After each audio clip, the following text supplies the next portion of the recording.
Hello friend, welcome to smartcoding.com।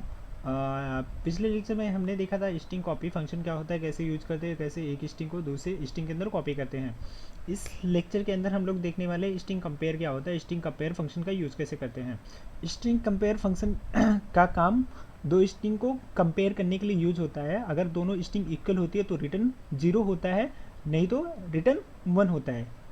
अभी हमारे पास यहाँ पे प्रॉब्लम क्या हो जाती है, जो स्ट्रिंग कंपेयर हम लोग यूज़ करते हैं यहाँ पे केस सेंसिटिव का बहुत ध्यान रखना पड़ता है। केस सेंसिटिव मतलब क्या होता है कि अगर एक स्ट्रिंग का लेटर आपने लोअर लिखा और दूसरी स्ट्रिंग का मैंने आपने अपर लिख दिया तो दोनों स्ट्रिंग मैच नहीं होंगी। तो वहाँ पे रिटर्न क्या मिलेगा आपको, स्ट्रिंग नॉट मैच्ड। मतलब अगर हमने अल्बिन स्मॉल लेटर में पूरा लिखा तो दूसरे स्ट्रिंग का भी अल्बिन स्मॉल लेटर में होना चाहिए, तो ही स्ट्रिंग मैच्ड होंगी, नहीं तो स्ट्रिंग मैच्ड नहीं होंगी। तो यहाँ पे केस सेंसिटिव का ध्यान देना पड़ता है आपको। तो हम लोग इसका प्रैक्टिकल इम्प्लीमेंटेशन करते हैं। प्रैक्टिकल इम्प्लीमेंटेशन करने के लिए हम लोग अपने देव C++ के अंदर आ गए हैं। यहाँ पे हमने छोटा सा प्रोग्राम डिफाइन किया है। अब ये हम लोग इसको अगर प्रोग्राम रन करके इसका आउटपुट देखें तो हमको क्या मिलेगा। अगर हमने यहाँ पे अल्विन इंटर करें तो अल्बिन मिल गया।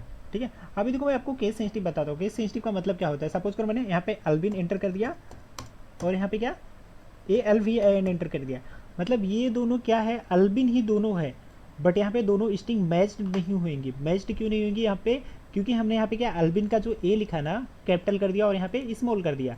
अभी यहाँ पे सपोज करो मैं क्या काम कर देता हूँ, यहाँ पे मैंने एन कर दिया और यहाँ पे इसको मैंने क्या काम कर दिया, इसको ए कर दिया, फिर भी ये स्ट्रिंग मैच नहीं होंगे बिकॉज यहाँ पे एन बड़ा हो गया और यहाँ पे एन छोटा हो गया। तो ये हमको केस सेंसिटिव का बहुत ध्यान रखना पड़ता है यहाँ पे। और हमने यहाँ पे एन अगर छोटा कर दिया तो दोनों स्ट्रिंग मैच्ड हो गई, मतलब दोनों बरोबर है, अल्बिन और अल्बिन दोनों बरोबर है, तो ये स्ट्रिंग मैच्ड हो जाएगी। तो इसका हम लोग प्रैक्टिकल इम्प्लीमेंटेशन करके देखते हैं कैसे प्रैक्टिकल इम्प्लीमेंटेशन करते हैं। हम लोग एक और डेटा टाइप डिफाइन करते हैं, वो कैरे टाइप का डेटा टाइप रहेगा और उसकी वेरिएबल का नाम मैं क्या देता हूँ, बी देता हूँ। और उसकी जो साइज़ में डिफाइन करता हूँ यहाँ पे 20 डिफाइन करता हूँ। 20 मैंने साइज डिफाइन कर दिया और सेम कोड को मैंने क्या काम करता हूँ, सेम कोड को मैंने कॉपी करता हूँ, यहाँ से कॉपी किया, कॉपी करने के बाद पेस्ट कर दिया और यहाँ पे क्या लिख सकते हैं, एंटर फर्स्ट स्ट्रिंग, और यहाँ पे क्या यूज़ कर सकते हैं, enter second string. You entered, यहाँ पे हम लोग ऐसे प्रिंट कर सकते हैं, you entered first string string, और यहाँ पे हम लोग क्या प्रिंट कर सकते हैं, यू एंटर्ड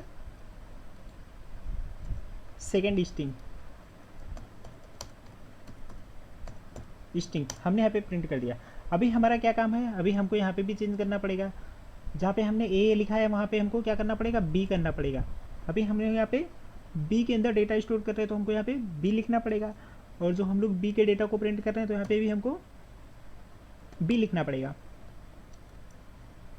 बी लिख, स्ट्रिंग को हमको कंपेयर करना है। स्ट्रिंग को कंपेयर करने के लिए हमको यहाँ पे इफ़ कंडीशन यूज़ करना पड़ेगा। तो हमने क्या काम करते हैं, इफ़ कौन सा फंक्शन यूज़ करेंगे, string compare, STRCMP string compare. अभी यहाँ पे जो हमको डेटा ए के अंदर स्ट्रिंग के अंदर डेटा मिल रहा है और बी के स्ट्रिंग के अंदर डेटा मिल रहा है, उसको हम लोग चेक कर रहे हैं, उसको हम लोग कंपेयर कर रहे हैं और इक्वल टू 0 होना चाहिए।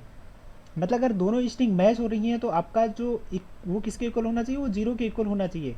तो हम लोग क्या बोल सकते हैं, स्ट्रिंग मैच्ड है, printf स्ट्रिंग और मैच्ड। और अगर ऐसा नहीं होता तो हम लोग क्या कर देंगे, एल्स ब्लॉक के अंदर जाते हैं। एल्स ब्लॉक के अंदर printf स्ट्रिंग नॉट मैच्ड। ठीक है, सिंपल सा मैंने प्रिंट कर दिया। तो हम लोग इसको प्रोग्राम को रन करके देखते हैं। अभी हम लोग यहाँ पे अल्विन डालते हैं और हम लोग यहाँ पे फिर अल्विन डालते हैं, मतलब ए के अंदर भी अल्विन डाला और बी के भी अंदर हम लोग अल्विन डाल रहे हैं, तो स्ट्रिंग और मैच्ड। ठीक है, मतलब दोनों बरोबर है ना, ये भी अल्विन बरोबर है और ये भी अल्विन बरोबर है। नेक्स्ट हम लोग और देखते हैं, अगर हम लोग अल्विन की जगह दूसरा कुछ डाल के देखते हैं, यहाँ पे मैंने अल्विन डाला और यहाँ पे हमने प्रजापति डाला। अभी देखो स्ट्रिंग नॉट मैच्ड, यहाँ पे मैंने क्या अल्विन डाल दिया, यहाँ पे मैंने क्या प्रजापति डाल दिया, तो स्ट्रिंग नॉट मैच्ड इसके लिए। अभी हम लोग केस सेंसिटिव का देख रहे थे, केस सेंसिटिव का बोल रहे थे, केस सेंसिटिव भी होता है तो वो भी हम लोग चेक कर लेते एक बार।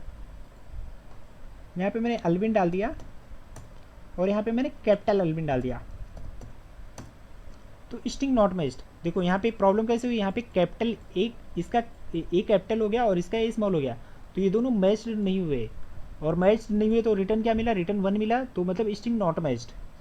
ये छोटा सा कोड है, इसके अंदर हमने क्या काम किया है, यूजर से वैल्यूज़ लिया है, यूजर से वैल्यूज़ लिया है, ए के अंदर स्टोर किया है, और दूसरा यूजर से वैल्यूज़ लेके स्ट्रिंग को बी के अंदर स्टोर किया, और यहाँ पे हमने इफ़ कंडीशन चलाई, इफ़ कंडीशन के अंदर रेस्ट या CMP करके एक फंक्शन है, ये स्ट्रिंग को कंपेयर करने के लिए यूज होता है। तो ए और बी को वैल्यूज़ को पास किया है, अगर वो इक्वल टू 0 होता है, मतलब अगर दोनों स्ट्रिंग मैच होती है तो रिटर्न क्या होने वाला है हमको 0, अगर स्ट्रिंग नहीं मैच होती है तो रिटर्न क्या होने वाला है, फॉल्स होने वाला है, मतलब नॉट मैच्ड लिखने वाला है। मतलब याद रखना, अगर स्ट्रिंग मैच्ड होती है तो रिटर्न हमको 0 मिलेगा, अगर स्ट्रिंग मैच नहीं होती है रिटर्न हमको 1 मिलने वाला है। 0 मतलब स्ट्रिंग मैच्ड हो गई, रिटर्न मतलब स्ट्रिंग मैच्ड नहीं हुई। Thank you for watching. अगर आपको कोई डाउट है तो आप कमेंट सेक्शन में मुझे कमेंट करके पूछ सकते हो, ट्राई करूँगा कि आपको जल्दी से जल्दी रिप्लाई कर सकूँ।